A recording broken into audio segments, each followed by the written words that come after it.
In January 1692, in the small Puritan village of Salem in the Massachusetts Bay Colony, two girls began behaving strangely.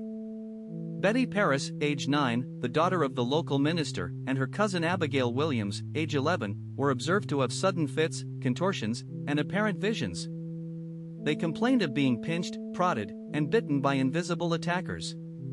When the local doctor could find no physical cause, he suggested the cause might be supernatural. Within weeks, other young women were reporting similar afflictions. Within months, accusations of witchcraft had spread throughout the village.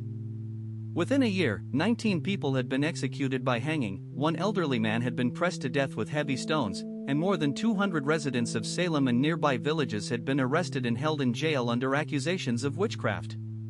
By the autumn of 1693, the colonial government had reversed itself, declared the trials a tragic mistake, and quietly released the surviving accused. The Salem witch trials became a synonym for mass hysteria, intolerance, and the dangers of religious extremism. For 330 years, historians have argued about what actually caused them. Modern research from medicine, sociology, and economic history has changed the answer significantly.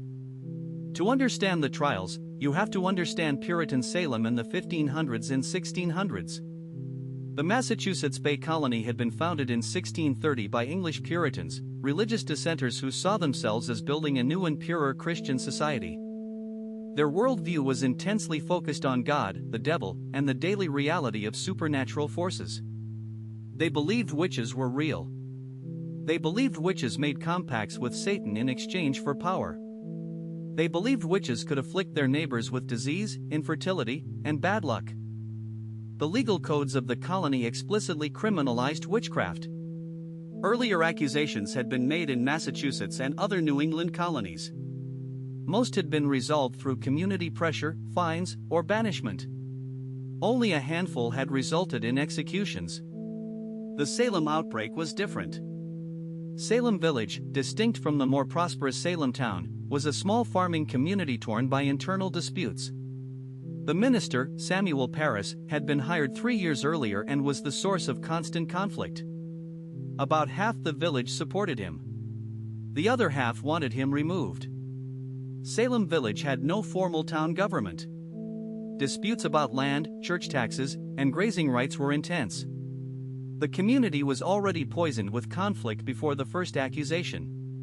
The first accusations, made by Betty Paris and Abigail Williams in late February, named 3 women who fit the social profile of suspected witches. Tituba, an enslaved Caribbean woman in the Paris household. Sarah Good, an impoverished beggar. Sarah Osborne, an elderly woman with a controversial second marriage. All 3 were marginal members of the community.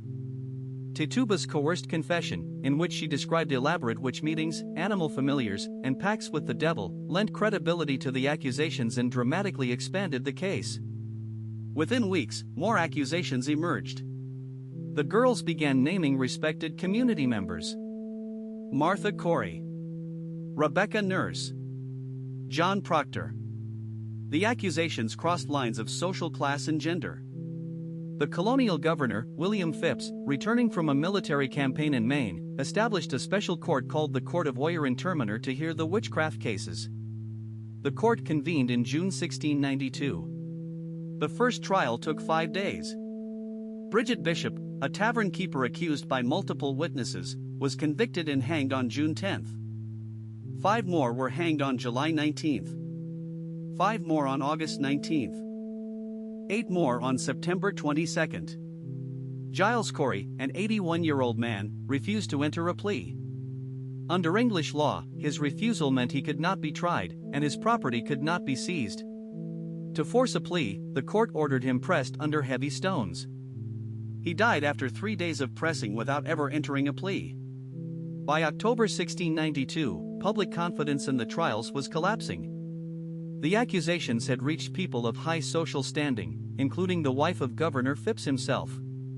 Increase Mather, the prominent Puritan minister and president of Harvard, published a treatise arguing that spectral evidence, the testimony of accusers about visions of accused witches, was too unreliable to be admitted in court.